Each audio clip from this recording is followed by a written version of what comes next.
It is that time of year again. It is time to rank my top 25 roller coasters that I have ridden. Now, 2020 hasn't been the best year for a lot of people. Now, for myself, it's been pretty well. I was lucky enough to ride over 50 different roller coasters this year, 16 of them being new credits, and I've managed to revisit a lot of parks that I haven't been to in a couple of years. So whatever my list was last year, either a lot of spots have changed or there are completely new coasters on it. So let's get right into it. To kick off the list at number 25 is Tennessee Tornado at Dollywood, and let me just say, nothing is better than a classic Aero Custom Looper. The layout may be short, but it is packed with an amazing drop, gigantic loop, and some other forceful inversions. That drop easily gives some of the best floater airtime on a back row drop, and the inversions are surprisingly forceful, and for an Aero Custom Looper, it is the smoothest out there. It may be short, but this ride is overall a blast. Number 24 is GEMINI at Cedar Point. This coaster is such a classic, and it has aged beautifully. The racing aero hybrid coaster is very unique in its own way. It may look boring and slow to a lot of people, but it is actually a pretty fast coaster with some amazing airtime. I managed to get 2 rides on it, one on each side when I visited Cedar Point, and I absolutely loved it. Every hill provides either great floater or ejector airtime, and it's one of my favorite coasters in the park. Number 23 in the same park, we have VALRAVN, and I know this is an unpopular opinion, but I genuinely enjoyed this ride. Sure, the vest restraints aren't the best, but it does have an amazing layout for the dive coaster. I was lucky enough to get some room before we went down the huge drop, and boy was it a good one. B&M dive coasters are known for having some great back row drops, and this is a really good one for sure. The rest of the layout's really good because it doesn't feel short for a dive coaster. Its extended layout really adds on to the experience. That 0G roll will never get old, and I absolutely loved VALRAVN, and I chose to ride this again over Millennium Force. It is such a good ride, and I definitely would say it's worth your time at Cedar Point. Now, let's move on to Revenge of the Mummy at Universal Studios Orlando. Now, this ride may not have the best layout ever, but it's a great experience. The theming and show scenes at the start is really well done, and the layout has 3 incredible moments of airtime, which is all I need for it to be a good coaster. The ride is always a must when I go to Universal, and it's a premiere, so it obviously deserves a spot on this list. Next up is a coaster that I feel is underappreciated, and that is Georgia Scorcher at Six Flags Over Georgia. Going into this ride, I had absolutely zero expectations since it was my first stand-up, and I've heard some pretty negative reviews, but I was fairly surprised on how much I enjoyed this experience. It's a unique coaster experience. Standing up on a coaster, that sounds so odd, and some people may dislike it. I personally loved it. It's also very smooth. Overall, the layout had some great hang time and snappy elements. If this was a floorless coaster, I would honestly hate it. It's super fun, and I hope they never convert it. Coming in at number 20 in the same park is Great American Scream Machine. Now, many people may call this ride rough, brutal, and unbearable, and while I can't agree with this, I honestly enjoyed it. It's a nearly 50-year-old roller coaster, so you have to respect that, and the airtime was actually pretty good. I completely understand why people hate this ride, because I'm not denying the fact that it is brutally rough, but I personally didn't mind it, and I found myself enjoying this coaster. Now, here's a ride that gets way too much hate. TIGRIS at Busch Gardens Tampa is a premier ride Skyrocket 2. Now, this model has been cloned numerous times across the world, and currently this is the only Skyrocket 2 I have ridden. Now, I have ridden this coaster more than any others at Busch, and that is because this ride has it all. It provides 2 incredible moments of ejector airtime, extremely whippy drops, a long moment of hang time, and tons of forces from the launches and other elements throughout the ride. Every time I ride it, I never understand why people would say it's a mediocre ride, because out of all the coasters at Busch, this is the only one that actually gives a full package. Plus, it's one of the more stunning coasters in the park. Its presence and look is so bizarre, and that adds on to the experience. Up next, we have another wooden coaster that some people call rough, and that is Mindblower at Fun Spot America Kissimmee. This coaster really depends on the day you ride it. I have had some unbearably rough and slow rides on Mindblower, but I have also had some smooth and fast-paced rides, and when it is running to its full potential, it is absolutely insane. It's easily a contender for the best coaster in Florida. The airtime is screwed up, and the 0G roll has some amazing hang time. This is one of the only rides I've ridden on an opening day, and I will never forget it. My past couple of rides have been pretty bad, but you can't base a ride off of 1 or 2 bad rides, so I'm putting it right in the middle. Banshee at Kings Island is the most underrated inverted coaster I have done.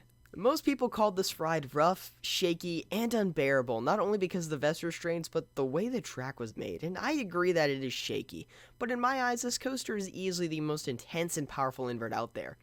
It holds its intensity all the way to the Heartline roll, and once you hit that Heartline roll, it's my favorite element on the ride. The hang time is so graceful. If it was smoother, I would enjoy it a bit more, but overall, Banshee is an incredible ride, and it fits the park perfectly. Now, this may be the biggest surprise on this list, and let me tell you why. Sure, this ride is probably the most nostalgic for me, but ever since the park reopened after the pandemic, its long layout loaded with flatterals and 4 great pops of ejector airtime is all I need for it to be a good ride. Since it's all indoors with lots of projection and sound effects, it really adds on to its overall experience. But like I said, those 4 ejector pops are actually really good. Every time I ride it, I'm always stunned by how good they really are. This is easily one of the more underrated and underappreciated coasters in Florida, and it is worth the trip to Magic Kingdom just to get a ride on this vintage coaster. Mystic Timbers is one of the coasters that I think is a bit overhyped, but is still a fantastic ride.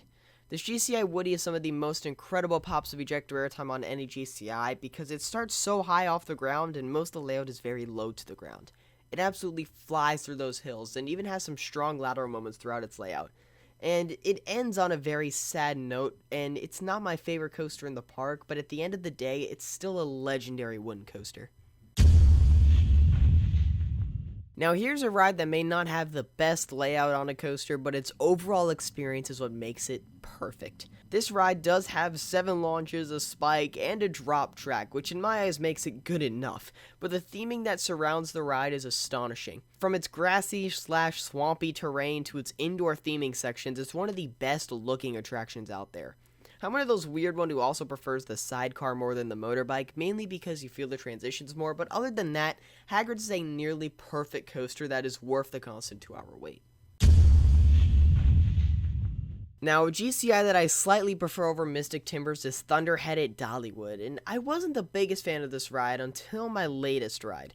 It's not that I didn't like it because of its possible roughness, I just thought it was one of the more mediocre GCIs. Until my night rides I got a couple weeks ago.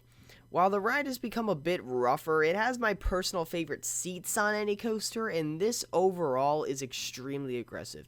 It is constant ejector airtime pops, and each one of them is super strong. This is the only GCI I've done that actually feels long, because most of their coasters are pretty short. Every time you think Thunderhead's about to end, here comes another insane ejector pop, and another insane ejector pop. This ride is just non-stop actions until you hit the brake, so it deserves a spot on this list. Wild Eagle is known for being a very mediocre coaster, and I highly disagree. The layout is short, but it packs enough for it to be a good ride. The first loop is very forceful, and then after that, the elements are very smooth and majestic. Lots of these elements have great hang time, and since it's a wing coaster, it just feels so much cooler than regular inversions. Plus, the drop, in my opinion, is personally one of the best drops on any roller coaster. Its stomach-dropping airtime is unlike any other. This coaster is extremely underrated. While this is a family coaster, it's still one of my personal favorites. In my eyes, Cheetah Hunt just feels so graceful. It doesn't have an intense layout, but it does have its moments. The top hat, double S-bend, and airtime hill are some of the highlights on the ride. The launches are actually really good, but then again, it is made by Intamin, and Cheetah Hunt is such a fun coaster.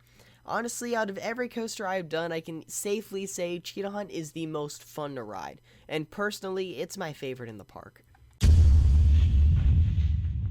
Now, here's a ride that's on a whole other level than the last Intamin Blitz I was talking about. Maverick at Cedar Point is some of the snappiest transitions on any coaster I have done. Its airtime is on a whole other level, and that drop is absolutely insane in the back row. While most people call this the best coaster in the world, I personally wouldn't take it to that level, but I completely understand why people adore this thing. I don't think it's as crazy as people actually put it out to be, but it's still an astonishing coaster I need to get back on immediately. Just one-upping Maverick is another coaster at Cedar Point, and this is Magnum XL 200. For being the first ever hypercoaster, it holds up really well. The layout is extremely simple but powerful. The first half is some amazing floater airtime, and right after that turnaround, you go through those deadly triangle hills. I slightly prefer this over Maverick because I had a trimless night ride on Magnum, and I will never forget the scary ejector airtime this ride delivered. It's personally one of my favorite classic roller coasters, and its airtime is uncomparable to any other roller coaster out there. Now, Diamondback surprised me this year. I never used to be the biggest fan of it, but it was on a whole other level this year. I was only able to get one ride on my last visit to Kings Island, but boy was it a good one. It was near the park closing, and it was my first ever night ride, and I was absolutely stunned by how strong the airtime was. I was flying on every single hill, and it was just hauling through the layout. The B&M Hyper in my home park, Mako, I thought was incomparable to any other Hyper until I rode Diamondback again. I hope it's just as good as it was this year in 2021. Orion is the only new for 2020 roller coaster I was able to ride this year, and it did not disappoint. It was my first B&M Giga, and I was expecting a very mediocre roller coaster, but after my first ride, it became one of my all-time favorites. The drop in the back row feels like you're falling forever, plus it gives you some of the best views of the park. If you turn around while going up the lift hill, you get a clear view of the old plot of Son of Beast, which, if you know me, I love my defunct rides. After my front row ride at night, this became my favorite ride in the park. Orion was easily the sleeper hit of 2020, and try your best to make a visit out to Kings Island next year to get a ride on it. I have ridden Mako as of now more than any other roller coaster in the world, so I've experienced the lowest morning rides in the middle row and the fastest night rides in the front row. And even after all my rides, it still holds a high spot on my list. I haven't ridden any other roller coaster that's lift or airtime compares to Mako. Every hill just flings you out of your seat, and its setting is amazing. I'm interested if a B&M Hyper is better than Mako, but for now it's still one of my all-time favorites. Even though it's been 3 years since my last ride, I will never forget this ejector airtime and lateral packed machine. I was shocked to find out how crazy this roller coaster was after my first ride. I never heard much of Diamondback, and since I rode it so close to after the retracking, I had no expectations. But the ejector airtime in the back row is killer, especially that drop after the mid-course. It's easily one of the greatest ejector airtime pops on any coaster. Other than that, it's a smooth woody that takes the wind out of you because of its insane experience. I still have yet to find a true wind coaster as crazy as GHOSTRIDER. This alone for me is worth the trek back up to California whenever it decides to reopen.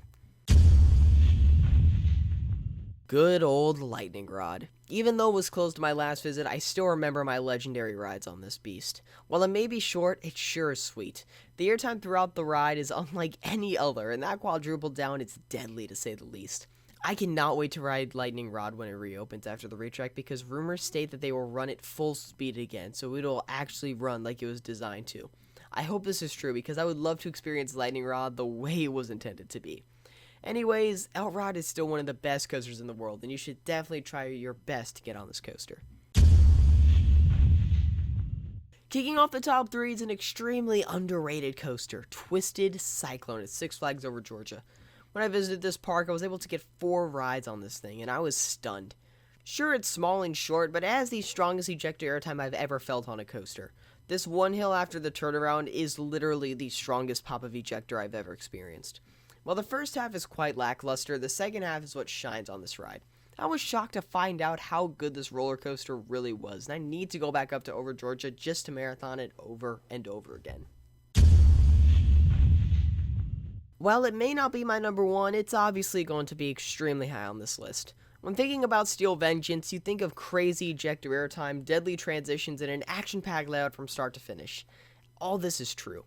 There's not one dull moment on this coaster. From the drop all the way to the back-to-back ejector finale, it holds its pacing and its forces so well. There really isn't any other coaster like it. However, one coaster just shocked me a little bit more to hold my number 1 spot. Top Thrill Dragster. So far, this is the only coaster I've been intimidated by since I've become an enthusiast. And it's not because of its height, it's because of its insane launch. I only needed one ride in the back row to know that this was my number 1 coaster. The second I experienced that launch for the very first time, I was shocked by its incredible force at such an insane speed. It's really unlike any other, and that top hat gives the greatest view of any roller coaster. When a Hyper looks like a Vekoma Jr. coaster from up there, you know you're high, and it dives straight down a spiral drop. While it's only 17 seconds, it packs enough for it to be my #1 coaster that I have ridden. There we have it, guys, my personal top 10 favorite roller coasters of 2020. I hope you guys enjoyed this list, and let me know if you guys agree with any of my spots on this list, which I'd be very surprised if you do. I know I have some very strange opinions. I mean, look, I didn't have Kraken, Goliath over Georgia, Montu, or Millennium Force on this list, and I've ridden all 4 of those. So I completely understand, and everybody has different opinions at the end of the day, but I did hope you guys enjoyed the video. If you haven't yet, please drop a like and subscribe for new content just like this every week. This is Hunter from Theme Park Hunting. I'll see you guys later, and follow the thrill.